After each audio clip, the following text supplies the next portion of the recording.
Greetings and welcome, dream warriors, visionaries, and people that are just curious about what I have to say. I am Tandra Campbell, transformation coach, and I am just making happy. So, as I promised, I am sharing some valuable information that has helped me to transform my life in many areas. It's an ongoing process, it's not an overnight thing, and I'm positive that with this information that I've learned, it could also help some of you out there transform your lives as well in areas that you feel is necessary. And the information that I've learned is, you already have the power to change your life and to completely take control of your life. You can do whatever it is you decide you want to do. You just have to decide and commit. When I first started hearing that back in the day, I thought, yeah, okay, if I had the power, wouldn't I have used it? Now, I know better now, right? So I'm utilizing it, I'm growing, I'm learning, and I'm seeking.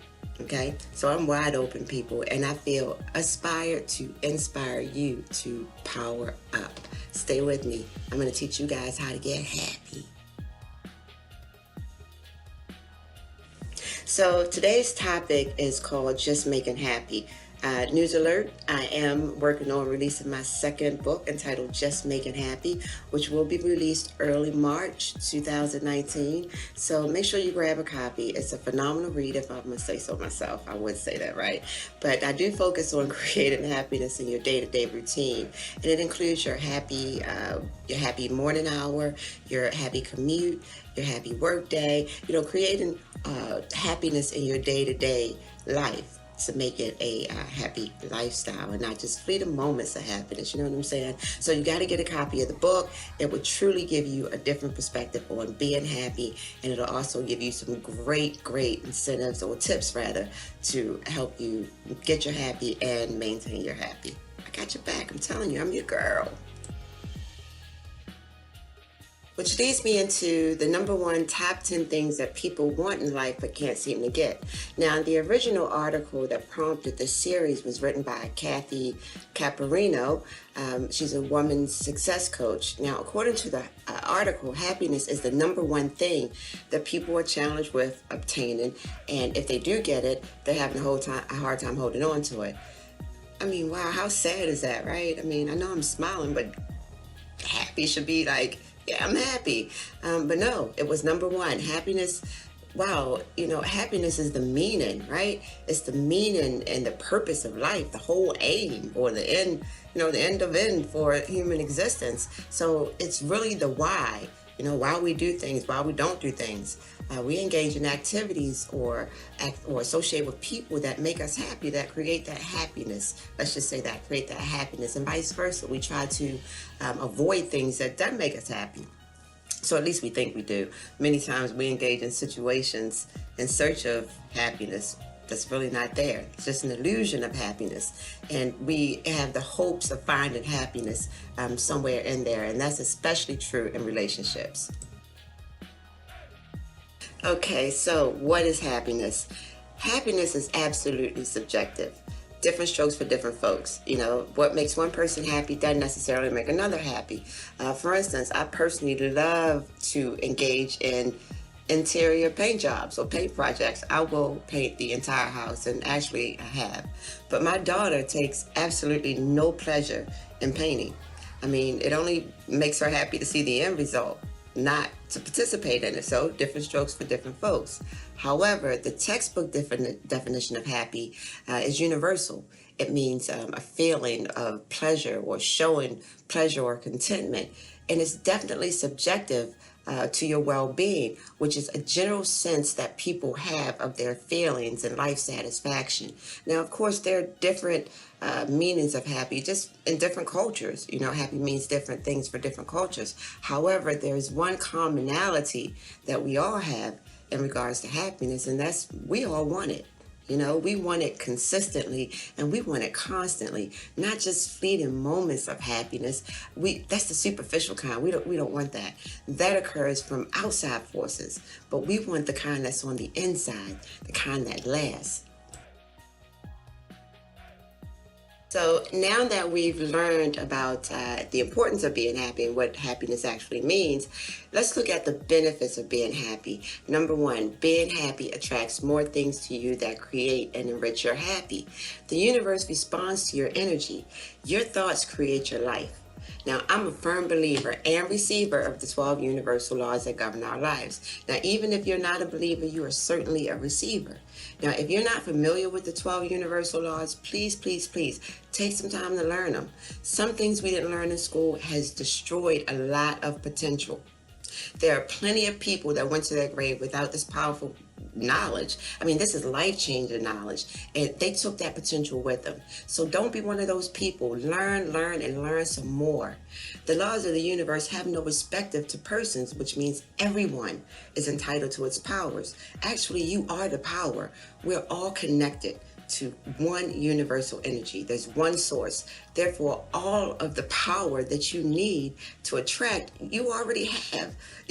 Anything that you want in life, you can already get it because the power is already on the inside of you. You just have to learn how to tap into it. And more importantly, you have to learn how to feel and think.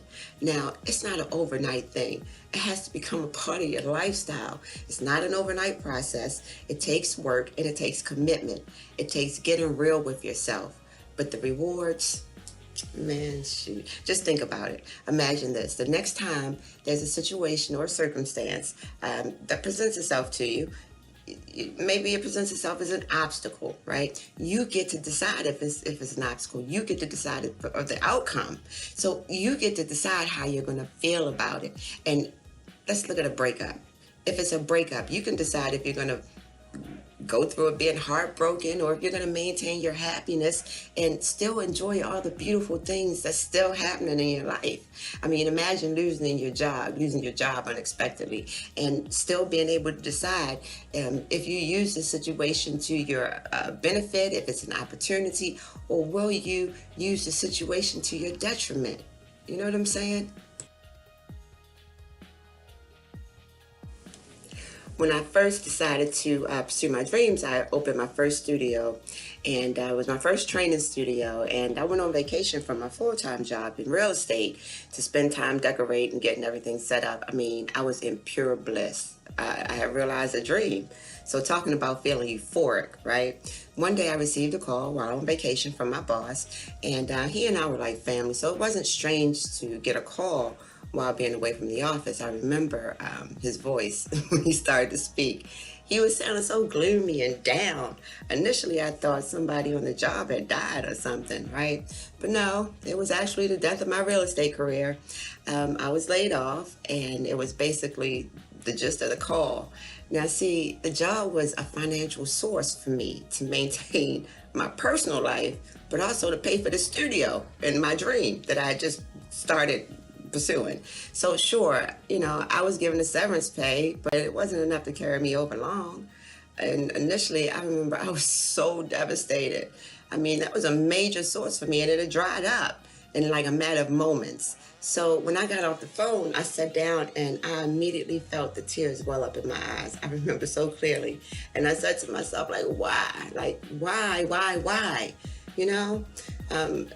All types of potential problems started to run through my mind. How am I going to keep the studio open? How am I going to pay my rent? How am I going to have enough money to get groceries? How am I going to make my car payment?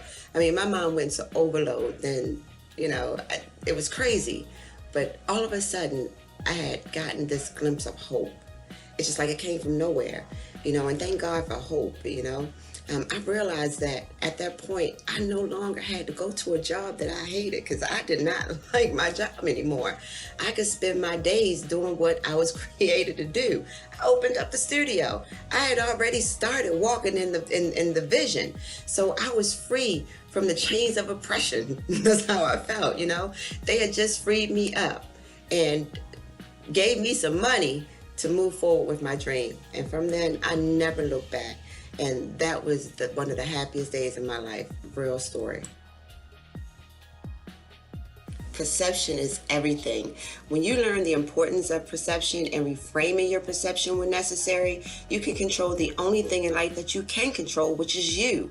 I couldn't control the economy and the fact that the company needed to downsize, so Why flip out about it? It still wouldn't give me control. See, your thoughts create your feelings, and your feelings create your actions. So whatever you think about the situation will determine how you feel about it. And how you feel about it will determine exactly how you're going to handle it.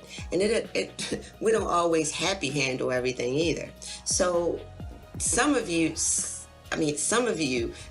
you know who you are, have slit tires, sent a drunk text message or two, pouring out bad emotions, or maybe even send a bomb threat or two. I don't know. But we've all been guilty of taking a low road because of what we thought about the situation. So the thought behind the situation that was what was creating that feeling. And that feeling, that feeling. Did you feel betrayed? Did you feel disrespected? Did you feel embarrassed? Whatever bad feeling you decided that you were going to feel, it created, whatever bad thought you decided you were going to think, it created a bad feeling for you. And, he disrespected me? I don't like that. You know what I'm saying? It really pissed me off. Therefore, I'm going to make them pay somehow. That's what we think. And when we start thinking that way, we start to create that icky feeling. So what happens after that? Here comes the bad action. Good thoughts and good feelings don't produce bad actions, people. Okay, I'm going a little deeper than I meant to here, but it was all necessary. It was all necessary for you to understand that we attract what we feel. The benefit of being happy is that the law of attraction has no choice but to bring you all of the good things that you think about, all of the things that make you happy, if you're thinking happy thoughts. But if you want to learn more about the laws of attraction, stay with me. Get my book that's coming out in March 2019, Just Making Happy. And there's a program involved with it as well. So you'll learn more about the laws of attraction. But in the meantime, do some research. Learn, and learn some more. So the second benefit of being happy is good for your health. I was reading some other information, and emerging research is showing that being happy promotes lifestyle habits that are more healthy overall for your life, right? So happy people tend to eat healthier foods. Being happy also appears to boost the immune system. It helps combat stress. Of course it would, because you're happy, so you're not feeling stressed, right? It may protect your heart by reducing your blood pressure and lengthen our lifespans. So be happy, be healthy. It's very important to note that, again, we are what we think and what we feel, right? So I've covered only two major benefits of being happy, and there are plenty more. Order my program, Just Making Happy. That is where I'll go more in depth on the subject and give you activities and assignments to help you create and maintain your happy until it literally becomes a lifestyle for you. You won't regret it. I'm serious. Okay, now for the biggest challenge people who took part in the survey is having with achieving and maintaining real happiness. And that is basically, they don't know what they want. People really don't know what will make them happy. Some think that they know what they want and what will make them happy, like money, fancy cars, prestige. Those are just a few things that people seek to create happy, but those are all external and they're often short-lived. So what ended up happening is, once they receive those things, they realize the feeling is just, again, fleeting because it's external. Eventually, the fancy car will depreciate in value, literally and figuratively. Plenty of rich people have committed suicide in one form or another, literally by killing themselves, or figuratively by engaging in dangerous behaviors and addictions to mask all that stuff, the hurt, the pain, the disappointments, which ultimately led to their demise, right? We see celebrity headlines all the time, right? People are people that we envy because of their talent, but more so because of their prestige, their money, and their perceived lifestyles. But in reality, they're miserable, right? A lot of them out there doing naughty things, both immoral and unscrupulous. They can definitely enhance their happiness. These things can definitely enhance our happiness. I'm sorry, but the real happiness is still there. When it's real, it's still there when all those things are gone, or if they've never existed in your life, right? Can you still be happy sitting in a house with no electricity? If your lights get turned off, can you still be happy? Honestly, right? Can you still be happy if your car gets repossessed? Yeah, you sure can. You can, and you should be, right? That may sound ridiculous to you, but if you reframe the situation, and get a new perspective, you'll see that there is an upside. even if it's merely the fact of bringing that bad situation to light. Because if you sitting there with your lights off, your electricity is off, that's a result of you. That's a result of a bad situation or bad decision that you made. Don't shoot the messenger, right? That means you didn't handle your business. That's what it means. You created a situation. You were in control. What I'm saying is, can you take situations and circumstances that are beyond your control and create a place of peace for yourself, right? Light in the situation. Sure, you can. Again, it's all about perception. Now, what you think about the situation will create the feelings, which eventually leads to your actions, right? So happiness is something that you and only you can create and maintain for yourself. Stop expecting people to make you happy. You will be so disappointed in life if you haven't learned that already.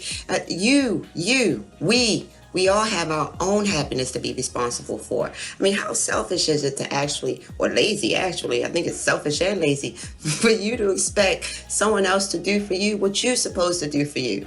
Hey, you, make me happy. I mean, that's such a huge burden to put on someone. Now, I've been that person in relationships. Yeah, I ain't gonna lie, I have. But don't act like you haven't either. I mean, we get with someone and we want them to do all the things that will make us feel worthy, make us feel wanted. Now, if we expect them to fill those voids where there should be, we expect them to fill these voids that should already be filled, right? Now, if there is a void, then that's on you. Fill it, I'm sorry. I know I'm getting a little deep here, but how are you going to expect someone to do something to create your happiness when you don't even know what it is that will make you happy yourself, right? I mean, if you did know what was going to make you happy, you would have already taken care of it. You wouldn't be seeking it in somebody else. So why wait on other people to achieve it? It's your responsibility to fill your own empty spaces. It's up to us to fill all those empty spaces that block us from being present, being happy, and being in gratitude. Once we stop having expectations of our happiness being created as a result of outside forces, I mean, we can really dig into what's important, and that's getting real with ourselves, right? Being able to learn about who we are and what we expect of ourselves and not what other people think that we should be or want us to be. Releasing yourself from others' expectations, that will be the greatest breakthrough you'll ever have if you haven't already, right? So the biggest misconception to obtain a real happiness, at least in my opinion, include the whens and the ifs. I will be happy when, right? You heard that before, right? When I can fall in love, when I can get rich, when I can quit my job, when my kids are grown up, when I lose weight. And let's not forget the ifs, right? I will be happy if my boss gets a flat on the way to work today because he made me work, if I get a raise, if my spouse remembers my birthday, if Tupac is still alive, I don't know, but those are all external forces, right? But listen to me. Why not simply be happy now? I mean, really think about it. Think about it. All you have to do is be happy in your life now. It may not be all that you wanted to be, but don't worry, you'll get there. You may not have everything that you want at this moment, but what about what you have now? Not an hour from now, because you have everything that you need right now in this very moment if you would just stay in the present, right? So what about now? Be grateful for all the blessings that you have in your life now, right? So what, you haven't met your forever love, but you do have love in your life from other sources, your family, your friends. I mean, love is love, and it's beautiful no matter where it comes from. So, who cares? You're not rich yet. I mean, if that's your goal, you'll get there eventually, but ask yourself, have I taken control of my life to create wealth and abundance? Anything that you desire, you have to simply take control, but those things shouldn't take your happy away from you, right? There are other things to be happy about. I mean, simply put, be happy first, right? Which is the ultimate goal in all pursuits of life. We all just want to be happy. That's why we do what we do. I mean, do this, stay focused on the positive things in your life. I mean, it'll take some practice, it'll take some work, but you're capable of it. Your old mind will keep telling you that you can't do it, but stop listening to it. Give it a whole new script. Give that mind a new script. You are not your thoughts unless you are conscious of them. right? You have to be conscious of your thoughts. And when you start to become conscious of your thoughts, and you then have the ability to control them. So good people choose to be happy first. And I'm telling you, your life will change dramatically. And more importantly, you'll get to experience life on a whole new frequency. I'm trying to tell you. Well, good people, my time is up, and I hope that you all got something out of this. Well, I hope that I was able to inspire at least one person to commit to the transformation if that's what it takes. I mean, commit to be true to yourself and your purpose in life. If I can do it, trust me, anybody can do it. So I am Tandra Campbell, and the next part of the series, I will present number 2 of the top 10 things people want in life but can't seem to get. And that is Monday. That should be fun. But until then, please follow me at I am Tandra Campbell. And don't forget to hit the like button. What's up with you people? Hit the like button. I appreciate you. And power up.